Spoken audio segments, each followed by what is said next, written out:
Halo teman-teman, perkenalkan, saya Anissa Febriani, NIM 152190100 dari kelas C Pengantar Pariwisata. Saya akan menjelaskan tentang sharing travel stories and behavioral outcomes a case of travel. Dimulai dari pengenalan. Manfaat pariwisata telah menarik banyak perhatian dari wisatawan, komunitas, dan masyarakat. Studi ini menyelidiki bagaimana aktivitas berbagi cerita wisatawan mempengaruhi proses perilaku pasca pembelian mereka, tergantung pada kondisi komunikasi yang berbeda. Dalam suatu percobaan, hasil mengungkapkan wisatawan pasca pembelian, proses perilaku bergantung pada apa, bagaimana, dan dengan siapa mereka terlibat dalam aktivitas berbagi cerita pasca perjalanan. Penting untuk memahami implikasi dari berbagi cerita, terutama karena lebih banyak turis berbagi perjalanan mereka dengan mudah dengan orang lain dengan membagikannya di situs jejaring sosial, selain komunikasi tatap muka tradisional atau yang biasanya disebut mulut ke mulut. Namun tidak semua kegiatan berbagi mengarah ke positif seperti peningkatan kesejahteraan.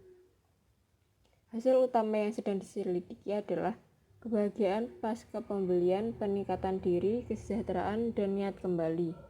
Studi ini memperkaya pemahaman tentang bagaimana meningkatkan hasil proses perilaku pasca pembelian wisatawan ketika wisatawan terlibat dalam aktivitas berbagi pasca perjalanan dan berkontribusi ke literatur kesejahteraan dan komunikasi. Tinjauan literatur. Yang pertama ada aktivitas berbagi. Aktivitas berbagi mengacu pada komunikasi pelanggan dengan orang lain mengenai aktivitas konsumsi mereka. Aktivitas berbagi menjelaskan bagaimana dan mengapa pelanggan mengkomunikasikan cerita mereka. Secara potensial memungkinkan acara yang menyenangkan lebih menyenangkan. Wisatawan memang berbagi pengalaman perjalanan mereka dengan orang lain. Sebuah peristiwa pengalaman mengacu pada evaluasi subjektif individu dan menjalani acara yang berkaitan dengan kegiatan wisatanya yang dimulai sebelum, selama, dan setelah perjalanan. Yang kedua ada peningkatan diri. Ketika pelanggan berkomunikasi dengan orang lain, mereka ingin menampilkan diri dengan cara yang mereka inginkan agar orang lain melihatnya.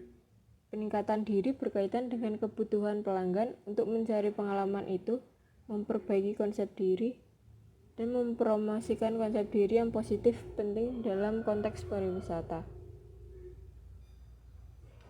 Selanjutnya ada kesejahteraan turis atau pelanggan. Kesejahteraan pelanggan mengacu pada perasaan subjektif yang positif tentang pengalaman hidup. Kesejahteraan pelanggan berfokus pada kesejahteraan pelanggan terkait konsumsinya. Kedua jenis kebahagiaan didasarkan pada hedonis, di mana orang yang mengalami kebahagiaan sebagai kesenangan atau eudaimonik, di mana kebahagiaan muncul dari pemenuhan tujuan yang berarti. Selanjutnya ada pengembangan hipotesis. Penelitian ini menyelidiki peran aktivitas berbagi dalam menentukan kebahagiaan pasca pembelian, peningkatan diri, kesejahteraan, dan niat kembali wisatawan. Secara khusus, aktivitas berbagi dianalisis ke dalam situasi komunikasi yang berbeda, seperti jenis pembelian, mode komunikasi, dan kekuatan ikatan. Di pengembangan hipotesis ini, ada yang namanya teori tingkat konstrual. Konstrual menjelaskan perbedaan representasi mental informasi dalam pikiran orang berdasarkan dimensi jarak psikologis yang berbeda. Misalnya, teman dekat dianggap dengan secara psikologis dibandingkan dengan orang asing. Komunikasi dalam percakapan tatap muka disarankan secara psikologis dekat dibandingkan dengan komunikasi melalui SMS. Dengan demikian, setiap jenis pembelian dapat memiliki efek yang berbeda pada hasil perilaku wisatawan bergantung pada jarak psikologis dan dari aktivitas berbagi. Yang kedua ada jenis pembelian. Turis mengalami pembelian yang berbeda selama perjalanan mereka. pengalaman pembelian mengacu pada pembelian dengan tujuan memperoleh pengalaman. Contohnya dalam menghadiri konser dan makan di restoran otentik. Di samping itu, pembelian material bersifat nyata yang dapat dilakukan dari satu tempat ke tempat yang lain. Contohnya adalah pembelian pakaian dan souvenir. Pelanggan akan merasakan kesejahteraan yang lebih baik saat membelanjakan uang pada pembelian berdasarkan pengalaman daripada saat membeli barang material. Lalu yang ketiga ada mode komunikasi. Tempat komunikasi telah berubah secara signifikan karena kemajuan teknologi yang pesat. Wisatawan dapat membagikan perjalanan mereka melalui tatap muka tradisional dari mulut ke mulut atau media sosial dari mulut ke mulut. Pembelian melalui komunikasi tatap muka cenderung memiliki efek yang lebih positif pada wisatawan, yaitu saat pasca membeli, peningkatan diri, kesejahteraan, dan niat kembali. Lalu yang keempat ada kekuatan ikatan. Dampak jenis pembelian terhadap tanggapan wisatawan bergantung pada kekuatan ikatan karena wisatawan berbagi pengalaman pembelian dengan teman dekat atau orang lain yang jauh lebih efektif dan terpercaya. Jadi jika ada teman dekat yang merekomendasikan atau mempromosikan suatu tempat wisata, orang lain akan lebih percaya dibandingkan jika ada orang asing yang mempromosikan tempat wisata tersebut. Intinya lebih terpercaya dengan orang yang memiliki kekuatan ikatan dengan kita sendiri. Lalu selanjutnya, wisatawan lebih suka berbagi pembelian materi dengan orang lain yang jauh, misalnya ketika pelanggan menganggap iklan online konsisten dengan konsep diri mereka lebih kemungkinan besar untuk membagikan pesan itu dengan orang lain, yang bisa menjadi salah satu cara untuk mengekspresikan identitasnya.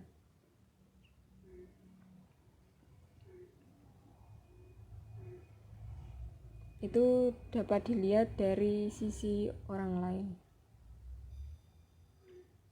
Masuk kesimpulan. Yang pertama ada kontribusi teoritis.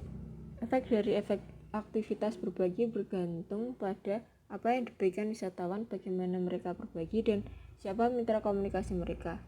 Penelitian ini memperluas pemahaman untuk memahami jenis pembelian, peran yang dimainkan, dan menemukan bagi pengalaman pembelian menyebabkan respon psikologis dan perilaku positif wisatawan pada tahap pasca konsumsi. Jadi bagaimana wisatawan tersebut membagikan informasi, membagikan promosi terhadap tempat wisata tersebut, dan siapa yang mereka ajak bercerita, itu sangat menimbulkan efek, sangat berdampak pada tempat wisata tersebut.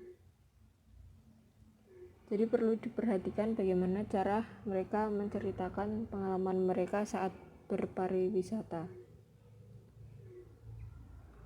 Kemudian ada implikasi industri.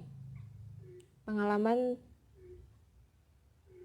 turis atau souvenir bisa merangsang komunikasi dengan orang lain dengan mengkonstruksi diri dan meningkatkan perasaan bahagia. Wisatawan terlibat dalam aktivitas berbagi untuk mengkomunikasikan perjalanan mereka sebelumnya dan membangun identitas diri yang positif.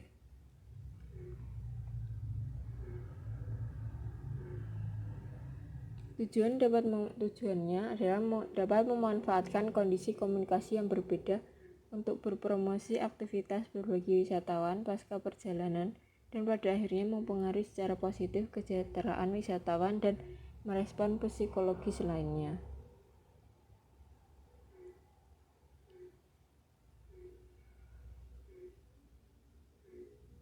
Jadi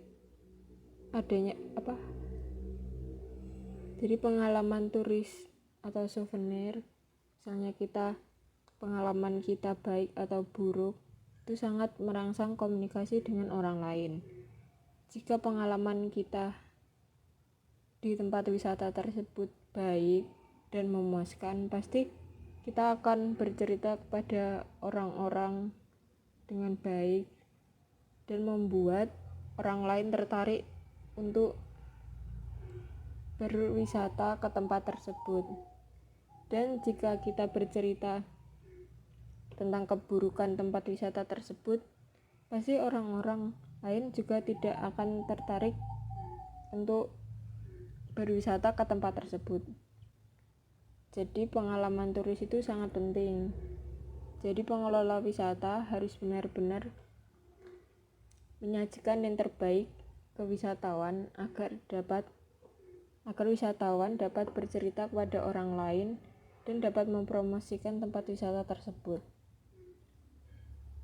Souvenir juga dapat merangsang komunikasi dengan orang lain. Karena jika di suatu tempat wisata pasti kan ada souvenirnya yang menjadi khas dari tempat tersebut. Maka dari itu wisatawan akan tertarik untuk mengunjungi tempat wisata tersebut karena memiliki souvenir yang tidak ada di tempat yang lain dan hanya ada di tempat tersebut dan menjadi khas dari tempat tersebut. Jadi orang-orang akan tertarik ke tempat wisata tersebut. Baik, kita kembali lagi ke slide awal. Jadi aktivitas berbagi. Aktivitas berbagi menjelaskan bagaimana dan mengapa pelanggan mengkomunikasikan cerita mereka. Jadi tentunya pelanggan atau wisatawan berbagi cerita mereka atau pengalaman mereka karena suatu hal, yaitu misalnya untuk menjaga hubungan sosial dan pertemanan dengan berbagi impresi dan agar lebih dikenal. Jadi dengan membagikan cerita kita kepada orang-orang di sosial media misalnya, kita akan menjadi lebih dikenal oleh orang dan hubungan sosial kita semakin baik dan kita memiliki banyak relasi. Selain itu juga ada suatu hal yang menarik wisatawan atau pelanggan mengkomunikasikan cerita atau pengalaman mereka, yaitu untuk menolong orang lain. Seperti misalnya kita memberikan rekomendasi kepada orang lain agar orang lain tuh tahu tentang tempat wisata tersebut. Jadi kita bisa mencegah orang lain dari menggunakan produk wisata yang buruk. Jadi orang lain tersebut tidak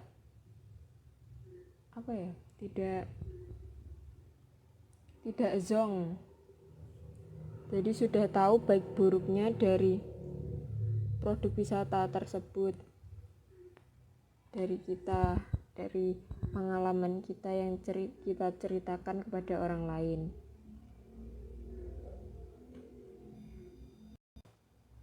Lalu ada peningkatan diri. Peningkatan diri ini yaitu ingin menampilkan diri dengan cara yang mereka inginkan agar orang lain melihatnya. Jadi ini berkaitan dengan bagaimana cara kita menceritakan pengalaman kita selama berpariwisata.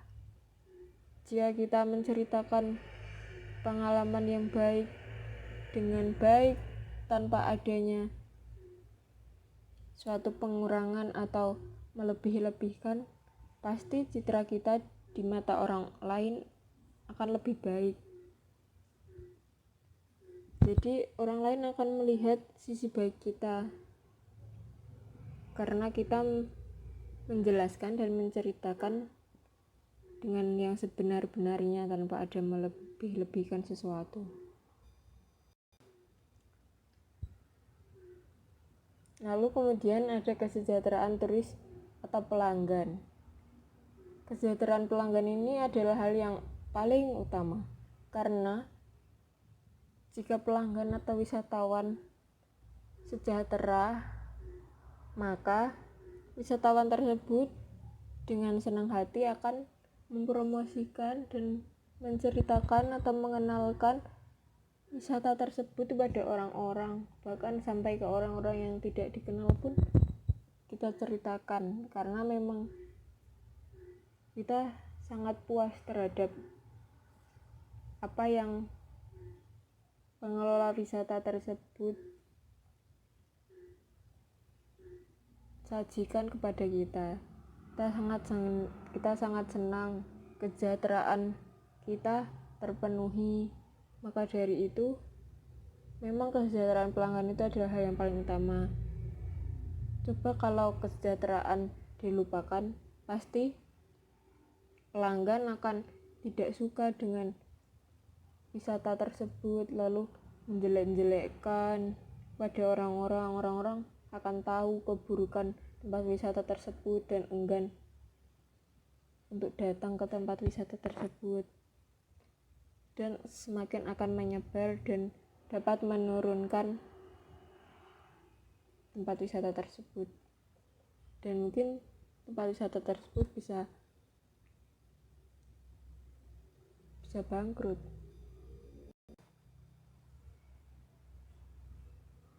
Lalu lanjut ke teori tingkat konstruktual.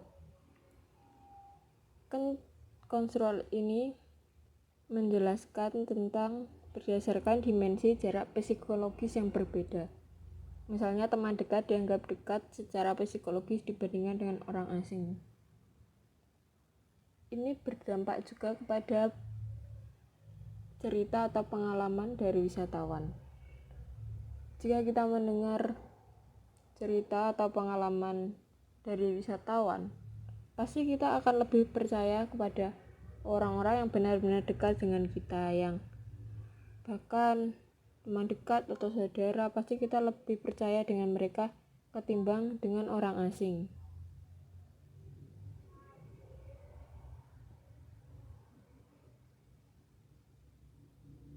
Karena teman dekat kita atau saudara kita kan pasti akan jujur. Buat apa berbohong hanya untuk memuji tempat wisata? Maka dari itu, kita pasti akan lebih percaya kepada orang-orang dekat kita daripada orang asing. Karena tentu lebih meyakinkan teman dekat kita, dan mereka sudah benar-benar berpengalaman ke tempat wisata tersebut.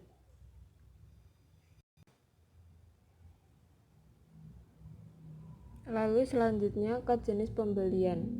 Turis mengalami pembelian yang berbeda selama perjalanan mereka. Pengalaman pembelian mengacu pada pembelian dengan tujuan memperoleh pengalaman. Contohnya dalam menghadiri konser dan makan di restoran otentik. Jadi memang setiap tempat wisata atau atraksi wisata pasti memiliki ciri khasnya masing-masing, dan pasti wisatawan akan merasakan pengalaman yang berbeda dari tempat wisata satu dengan wisata lainnya. Tentu saja akan berbeda. Dan berdasarkan pengalaman yang mereka rasakan,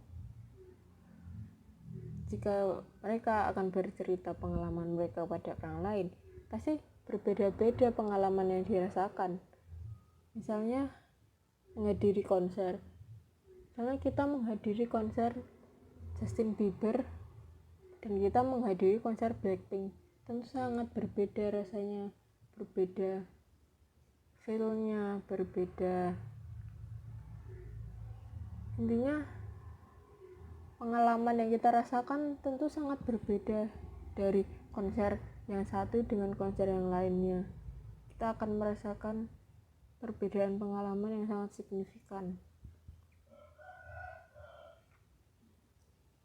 Mungkin juga ada perbedaan pengelolaan konser tersebut, lalu apa yang disajikan, apa yang disuguhkan, pasti berbeda, tidak mungkin ada yang sama. Lalu misalnya ada, tentunya di suatu tempat wisata ada yang berjualan souvenir. Di satu tempat wisata yang satu dengan yang lainnya pasti souvenirnya berbeda.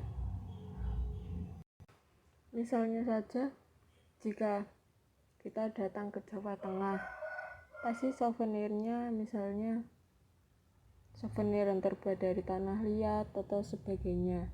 Sedangkan jika kita ke Nusa Tenggara, pasti akan berbeda juga souvenirnya.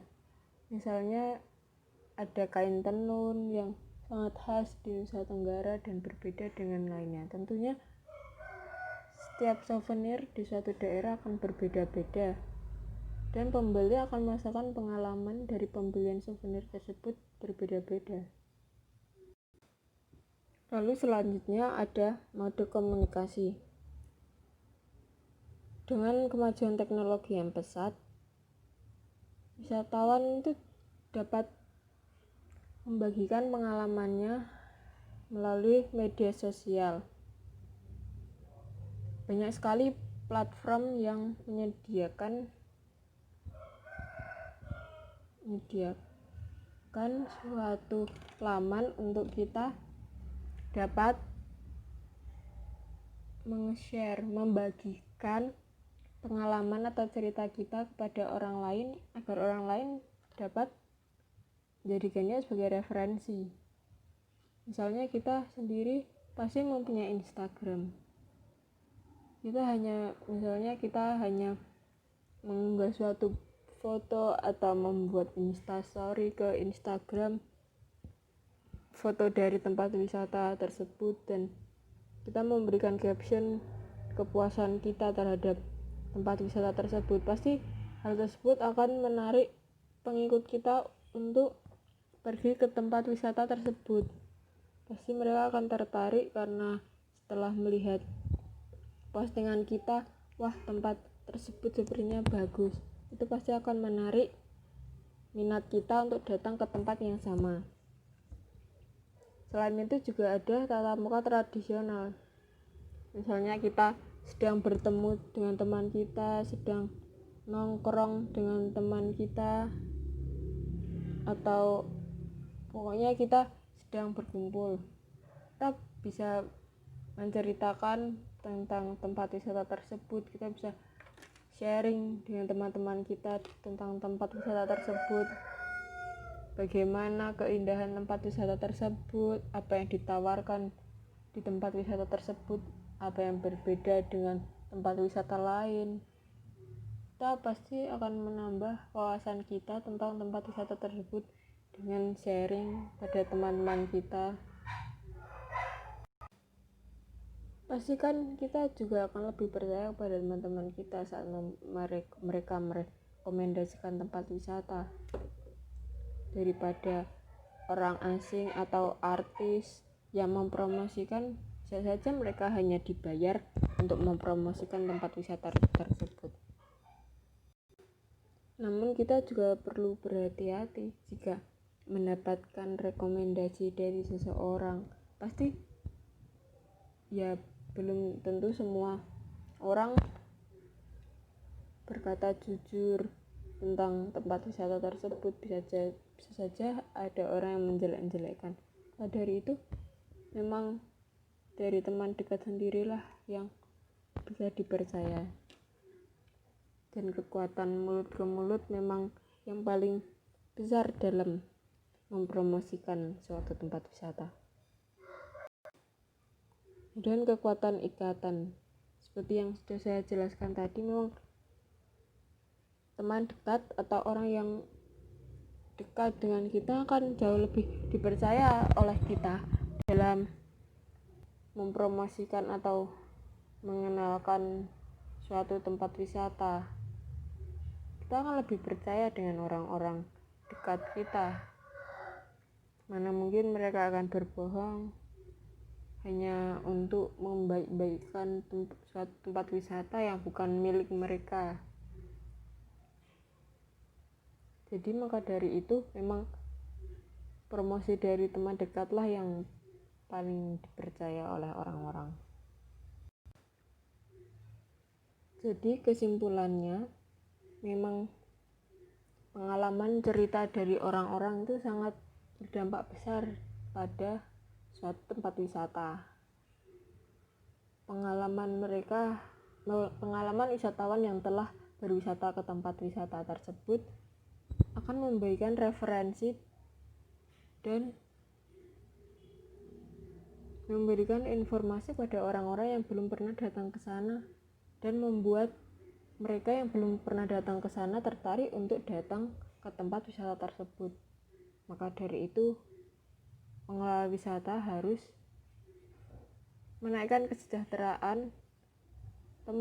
kesejahteraan dari wisatawan agar mereka memiliki pengalaman yang berharga dan pengalaman positif yang dapat diambil dari tempat wisata tersebut, dan mereka akan membagikannya kepada orang-orang lain. Jangan sampai kita memberikan pengalaman yang negatif, pengalaman yang buruk terhadap tempat wisata tersebut, karena itu bisa menjadi ancaman yang sangat besar.